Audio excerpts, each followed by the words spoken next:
한국교회 특징이 뭐냐 물으면 저는 열심이라 그렇게 말하고 싶어요.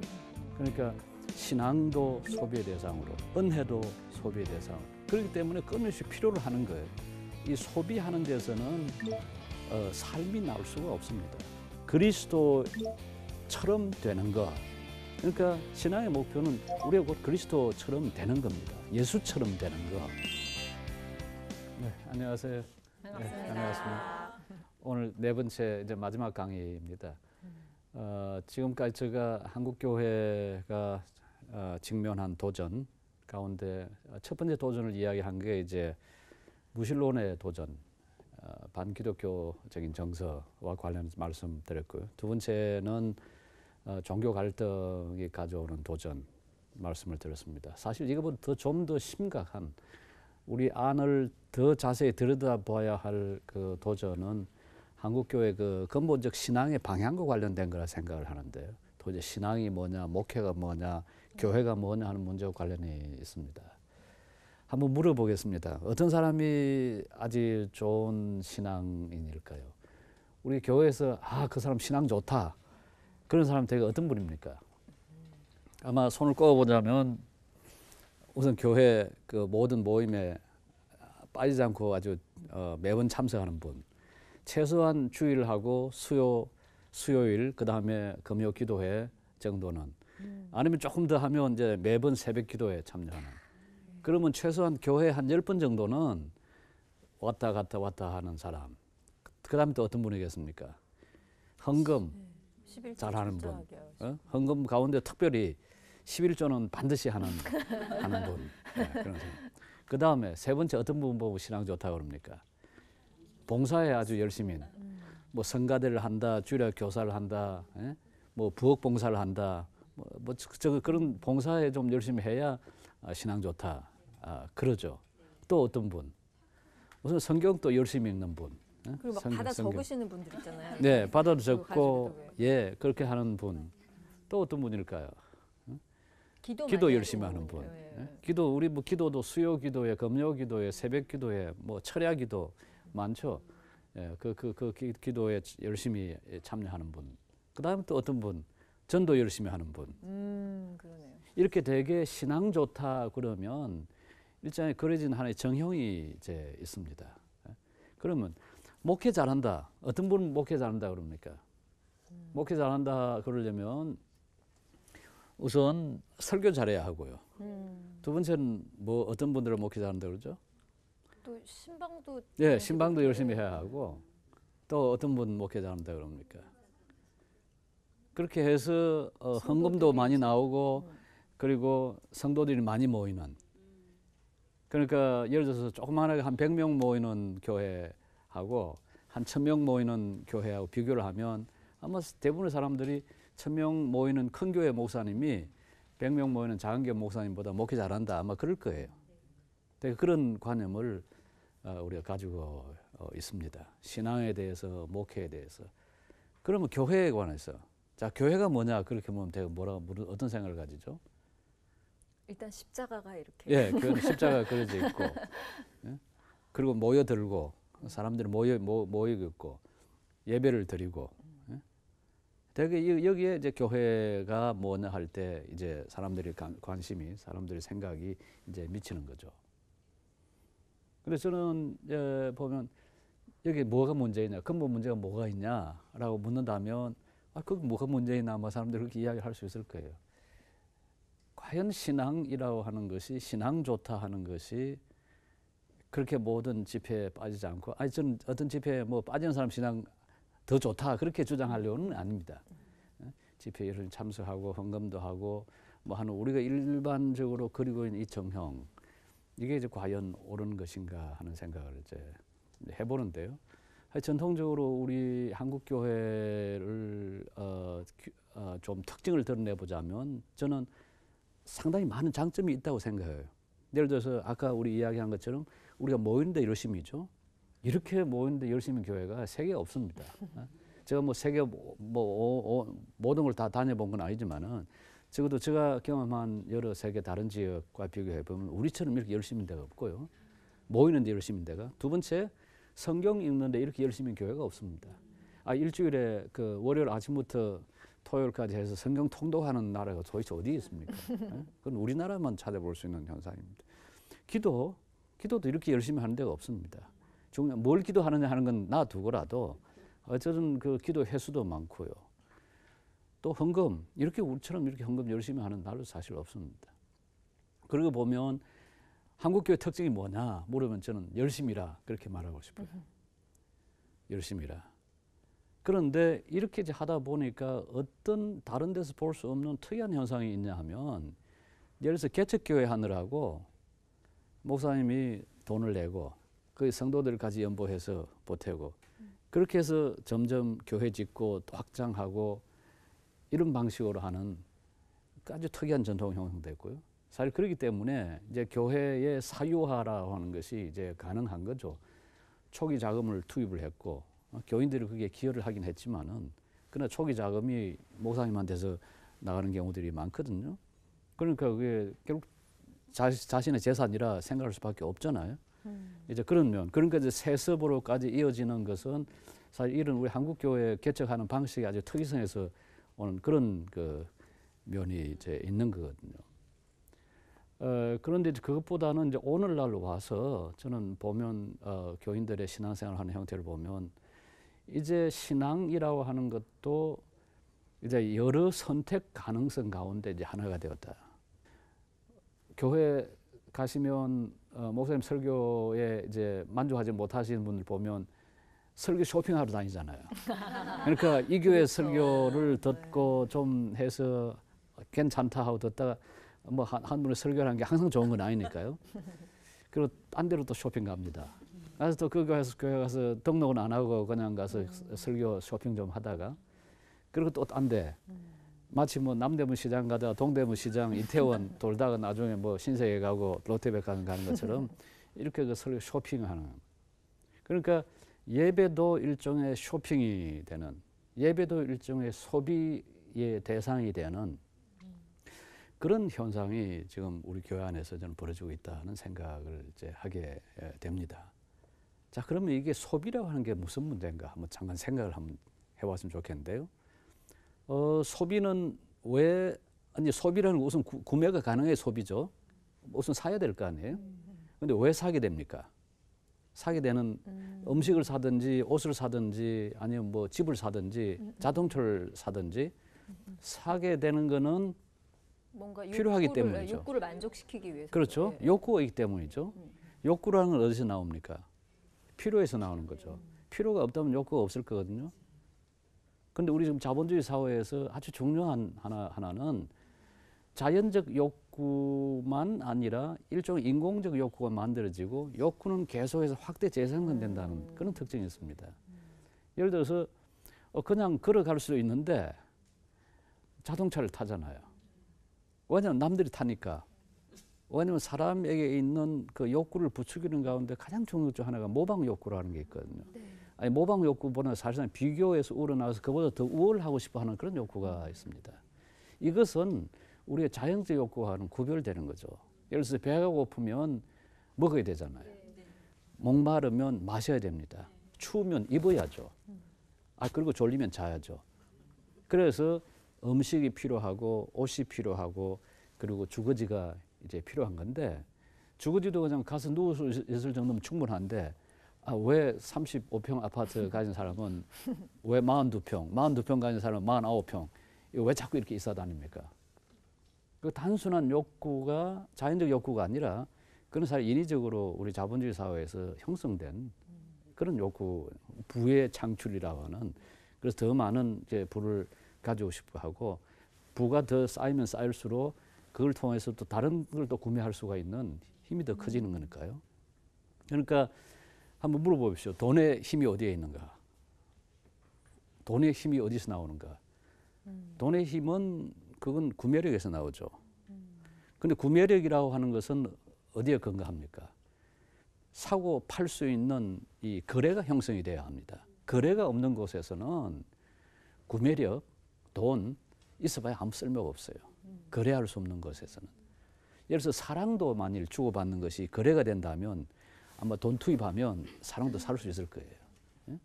권력도 만일 거래의 대상이 된다면 그 상당히 많은 돈을 투입하면 권력도 살 수가 있는. 그러니까 어떻게 보면 거래가 있는 곳에 돈의 힘이 발휘하지만은 돈이 오히려 거래를 형성시키고 거래를 할 수 있도록 만들어 놓고 그래서 그 거래의 대상을 거래될 수 없는 것을 거래 대상으로 만들어낼 수 있는 그런 힘이 있습니다.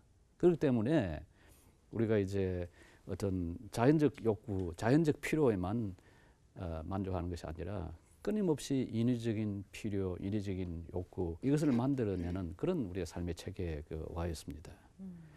그러니까 그 이제 인간이라고 하는 것이 이런 필요를 하는 존재면서 동시에 무엇을 욕망하는 존재거든요. 사실 욕구하고 욕망하고 구별되는 부분이 있습니다. 어떻게 구별될까요? 예를 들어 제가 지금 목이 마르면 이 물을 마셔야 되잖아요. 이건 욕구입니다. 목이 마른 거를 목이 마르는데 제가 책을 갖다가 책 읽으면 목 마른 게 좀 줄어들겠지. 그래 읽어봐야 소용이 없죠. 왜냐하면 목을 축일 수 있는 것은 이건 물입니다. 그렇기 때문에 물을 이제 찾는 거거든요. 그런데 목을 축이고 나면 또 물을 계속 찾습니까? 아니요. 당분간은. 적어도 당분간은. 예? 나중에 이제 목 마를 수가 있죠. 그럼 다시. 그러니까 이 욕구가 가진 성격은 그것이 필요한 분명한 대상이 있고 그리고 그건 또다시 다시 일어나는 거예요. 그럼 다시 그 대상이 충족되면 그걸로 만족되고 사라집니다. 그러다 다시 또 일어나고.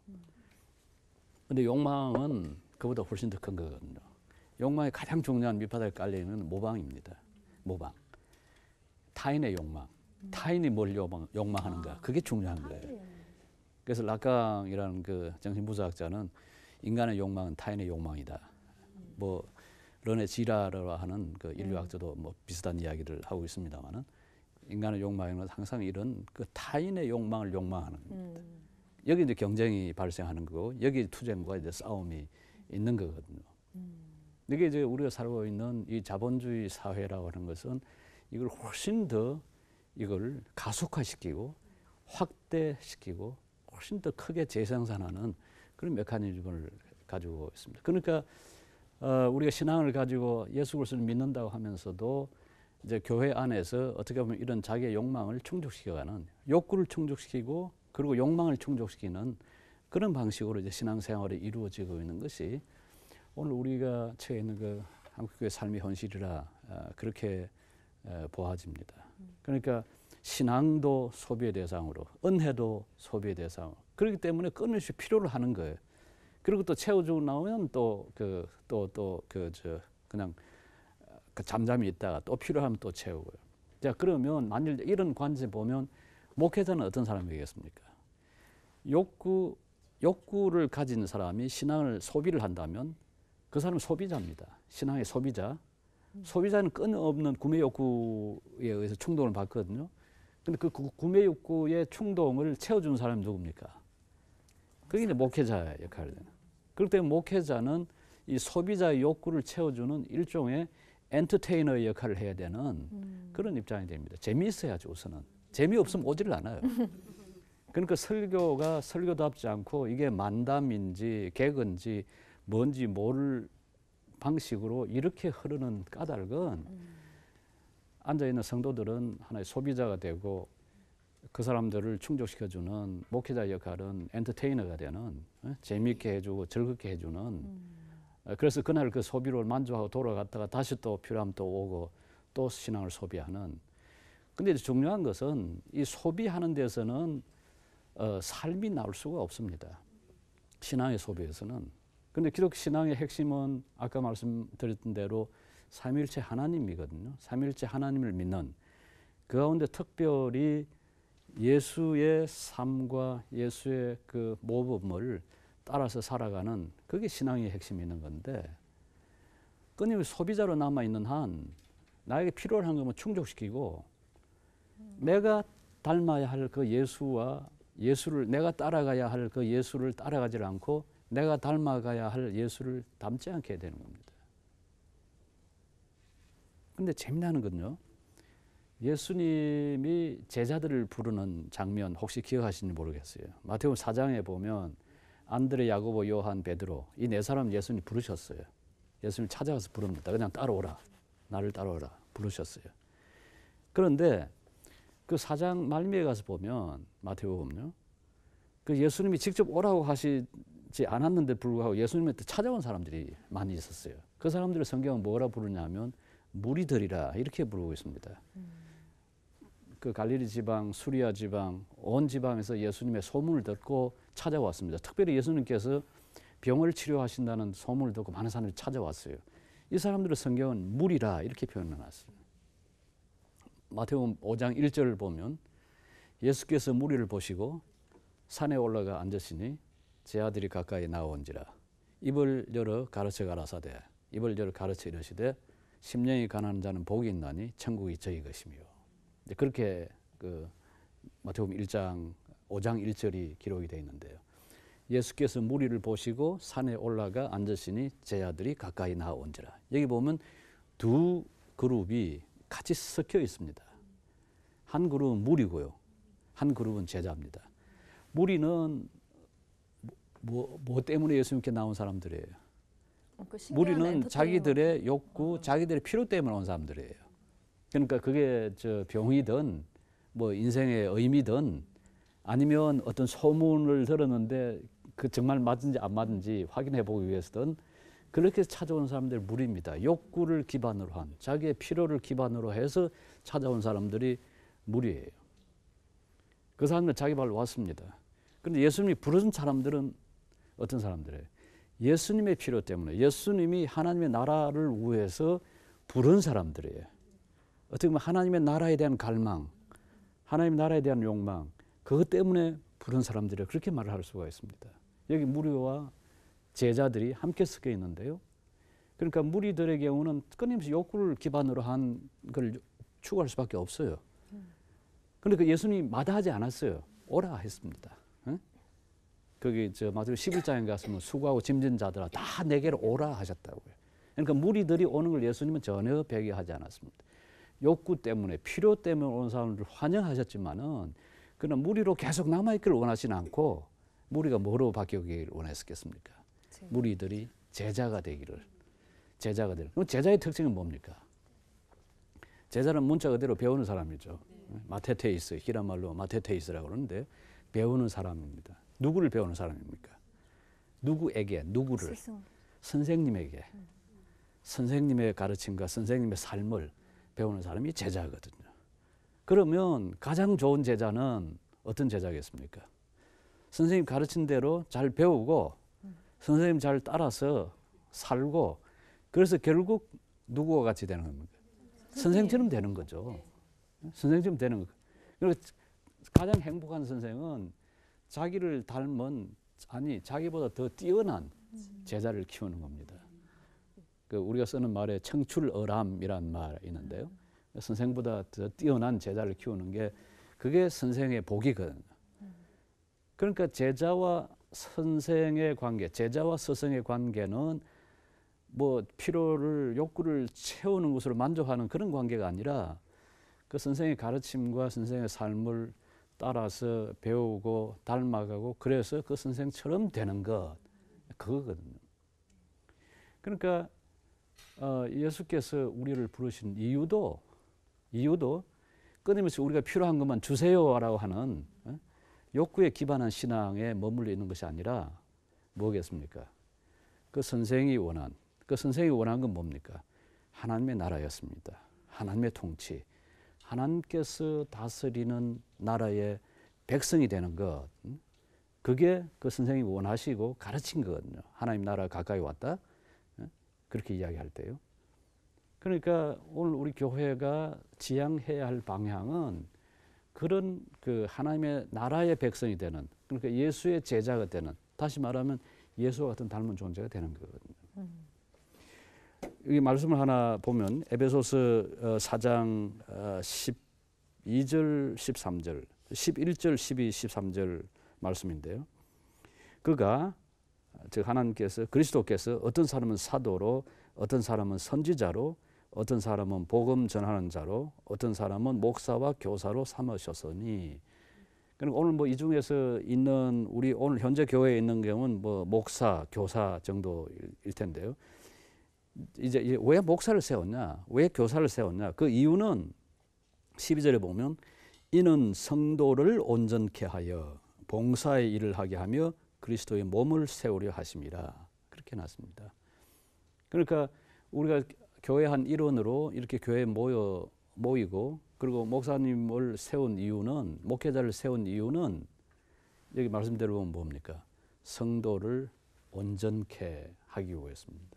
그래서 섬김의 일을 하고 그리스도의 몸, 하나의 교회를 이루기 위한 것이라.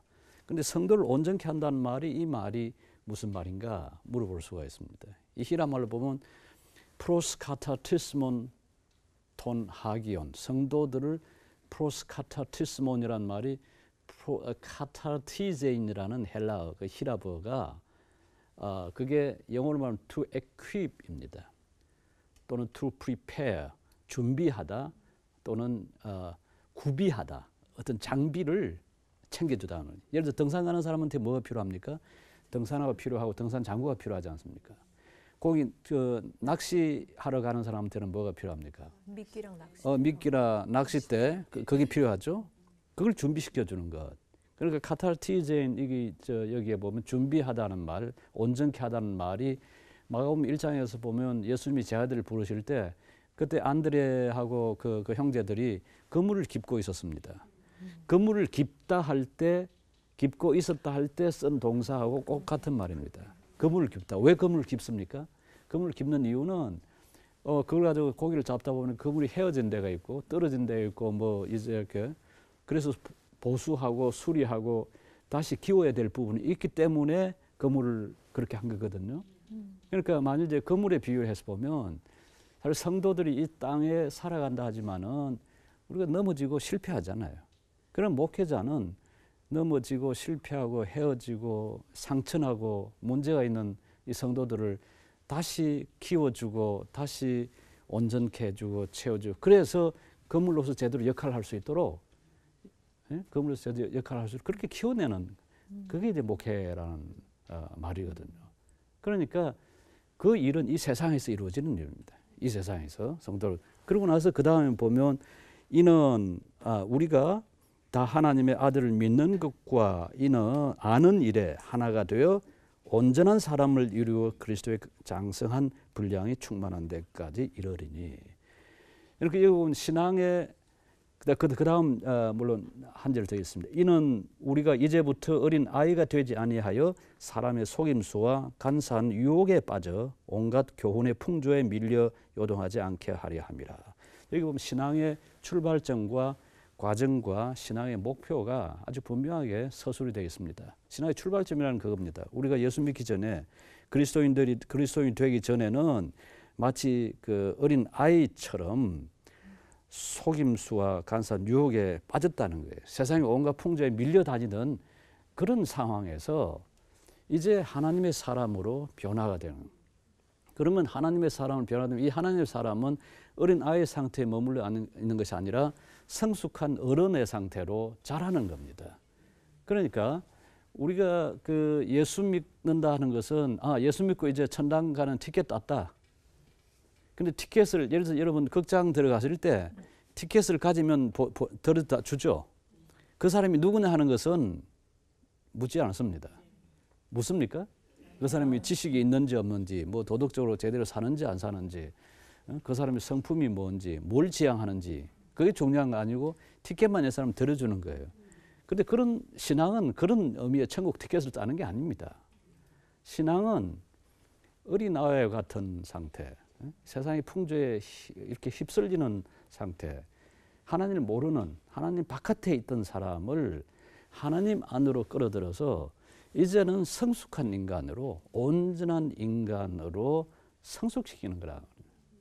그게 지금 여기 에베소서 4장 13절에서 하고 있는 말씀입니다. 온전한 인간. 그럼 그 온전한 인간이 누가 온전한 인간인가? 거기에서 보면 그리스도의 장성한 분량이 충만한 데까지. 그리스도의 장성한 분량이라 해놨습니다. 이 번역이 뭐 좋은 번역은 아닙니다. 그 히라브로 보면 헬리키아라는 말이 나오는데 그리스도의 충만함의 키. 그리스도의 키가 뭐 몇 미터겠습니까? 뭐 2m 뭐 그런 건 아니겠죠. 그리스도의 그 성숙, 그리스도의 크기만큼 자라게 하기 위한 거라. 그러니까 우리가 신앙의 목표를 둬야 할 것은 이제 제사함 받고 나는 이제 천국 간다. 여기서는 뭐 어떻게 살아 좋다. 그게 이제 구원파죠. 예? 그게 아니라 우리의 성품이 변화되는 겁니다. 우리의 성품이 어린 아이의 상태에서 성숙한 상태로, 그래서 그 밑에 가서 보면 뭐라고 이야기합니까? 오직 사랑 안에서 참된 것을 하여 범사에 그에까지 자랄지라. 그는 뭐리니 곧 그리스도라. 그러니까 신앙인들이 지향해야 될 삶의 목표, 신앙의 목표는 뭐가 어디에까지 이르는 거라고요? 범사에 그리스도에까지 이르는 것. 다시 말하면 그리스도처럼 되는 것. 그러니까 신앙의 목표는 우리가 곧 그리스도처럼 되는 겁니다. 예수처럼 되는 것. 예? 예수처럼 되려면 아까 이야기한 것처럼 예수를 배워야 하고 예수를 따라가야 하고 그래서 예수를 닮아야 하고 그래서 이제 결국 예수처럼 되어야 하는 것. 그게 우리의 신앙의 목표고 목회의 목표여야 한다. 저는 그렇게 생각합니다. 그래서 성공한 목회자가 누구냐? 1000명 모이는 교회 목회자냐? 100명 모이는 목회자냐? 저는 수를 가지고 이야기할 수 없다고 생각하고요. 다만 그 교회에 그리스도에까지 성장하는 성도가 얼마나 되느냐. 정말 예수처럼 그리스도처럼 닮아서 살아가고자 하는 성도, 그런 열망을 가진 성도가 많으면 많을수록 저는 그분의 목회는 성공한 목회라 그렇게 말씀할 수가 있다고 생각을 합니다. 감사합니다. 고맙습니다.